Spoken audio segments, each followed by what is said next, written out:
On est aujourd'hui toujours au Steamfest et aujourd'hui je suis avec PNC. Enchanté. Là, PNC. Et donc viens, on va marcher un petit peu. Parfait. Alors en ce moment c'est les... en direct live, il y a des conférences en fait, c'est la pause du midi. PNC normalement vous l'avez déjà vu, vous le verrez dans la vidéo de la soirée d'hier soir, c'est lui. Il apparaît dans la vidéo. Bonjour. Hello. Et donc voilà, maintenant j'ai un peu discuté avec lui et il a des projets très intéressants. Oui. Alors tu nous viens du Canada? Oui. Je viens de Montréal. Ouais. Là-bas, on a lancé Steam Québec. Steam Québec, c'est la version locale de Steam. Ouais. Ce qu'on fait de l'éducation. On donne aussi des séances d'information pour aider les jeunes à découvrir la technologie blockchain à travers les réseaux sociaux. On a une communauté de jeunes créateurs de contenu, les artistes, des artistes de la scène, ceux qui font des dessins. D'accord. Et qu'ils aimeraient utiliser un concept comme Steam pour pouvoir rentabiliser leur création. Fait que c'est ça qu'on fait. Et tu me disais aussi que vous avez réussi à avoir des aides, enfin c'est déjà bien avancé oui, quoi. On a quand même une communauté blockchain très développée à Montréal. On a des projets, il y a de l'investissement pour des projets orientés blockchain. On attend juste des projets, mais tout ce qui est opportunité, investissement, Montréal c'est la ville pour ça. Si jamais, parce que moi je suis dans l'informatique et... Bang bang. Oui, c'est vrai. Et je suis dans l'informatique et j'ai beaucoup de collègues qui vont justement au Québec travailler là-bas et apparemment ça bouge bien là-bas. On a une communauté très vibrante de tout le domaine de l'intelligence artificielle. Le commerce électronique, c'est le domaine d'accueil, le domaine technologique. Où on a besoin des projets. C'est un marché qui bouge beaucoup. Et en quoi la blockchain peut aider pour le futur, en quoi ça peut changer les choses? On a la chance pour, je dirais, la première fois en 30-40 ans, on a la chance d'avoir une technologie qui nous permet de monétiser nos créations. Non seulement de mettre en valeur ce qu'on a, mais aussi de les monétiser. D'accord. Donc, mais c'est pas ce que fait déjà un peu Google, enfin YouTube je veux dire. YouTube, sur YouTube et la blockchain alors YouTube il le fait, mais il le fait au dépend des utilisateurs le plus. Il n'y a rien de négatif à ça. C'est que dans le modèle de YouTube, Facebook, YouTube, c'est un modèle où nous amenons du contenu. YouTube ou Facebook utilise ce contenu-là puis le vend aux annonceurs. Donc l'utilisateur, producteur ne tire pas profit de cette manne-là qui est créée par YouTube. Par contre, avec les technologies blockchain et l'exemple de Steam, c'est qu'on a la chance d'être producteur-consommateur. On produit du contenu, on consomme du contenu dans une infrastructure décentralisée, ce qui permet à des milliers de personnes de pouvoir vivre de leurs œuvres de création. Donc c'est l'avantage des technologies blockchain. Ça promet en tout cas, je pense. Je l'espère, c'est un mouvement en tout cas. Puis on a toujours connu la blockchain dans le domaine financier.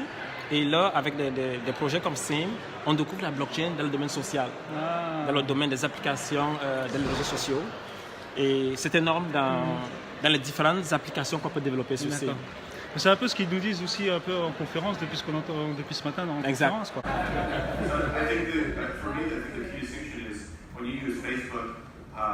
You are giving your information to Facebook and you are a product. Facebook profits from you. In Steam and the Steam ecosystem, you profit from your work. And as soon as everybody catches onto that, I don't think advertisement on Facebook will be profitable. And I think Steam is the ecosystem, not necessarily Steemit.com specifically as an interface, has the potential to completely turn the advertising model on its head. So when the people catch on to it, the advertisers will have to react, and maybe Facebook will react in an irrational manner, or maybe they'll go away. That's kind of up to Zuckerberg at this point. Et tout ça, tu l'expliques sur ton blog? Enfin, tu blogues, tu as de l'activité? Oui, c'est Steemit, c'est moi sur PNC. Je parle un peu des technologies blockchain en général, des différences, protocoles. On a une panoplie de protocoles existants, mais il est important de savoir, lorsqu'on a un projet, quel protocole correspond le plus à ce qu'on va développer. Donc j'essaie un peu d'amener cet angle-là. Exemple, la performance. Pourquoi je vais développer une application sur Ethereum versus Steam. On va regarder la performance, on va regarder aussi la capacité de traitement, le volume. Actuellement, on a la chance, avec Steam ou d'autres blockchains comme BitShare, de pouvoir traiter des transactions à toutes les 3 secondes. C'est énorme en termes de performance. Une entreprise, quand on veut parler de performance, elle comprend. C'est vrai que 3 secondes, tu vois. 3 secondes, moi je pense que c'est rapide pour une transaction financière. Énorme. Ouais. Mais pour un vote, exemple, vote Facebook, c'est lent quand même. Très lent. Donc il y a encore, est-ce qu'il y a encore, enfin, j'imagine encore du travail à faire. Ouais. Il y a de la place à améliorer. l'amélioration toujours. On ne peut pas, avec ce qu'on a aujourd'hui, faire ce que Facebook fait. Ouais. Ça, on est d'accord là-dessus. On est très loin de Facebook. Mais déjà, pour la première fois, on est capable de faire un vote à 3 secondes comparé à 10 minutes avec la blockchain Bitcoin. Mais sinon, c'est évolutif. On a d'autres projets qui s'en viennent. Je pense que vous avez entendu le projet iOS. Ah non, du tout. Ouais, c'est un compétiteur sérieux Ethereum. C'est un projet qui nous annonce, on parle d'une fraction de seconde de transaction. Donc, c'est... Beaucoup de On promesses, passe à une beaucoup autre de étape. promesses. Ouais. C'est ton premier Steamfest?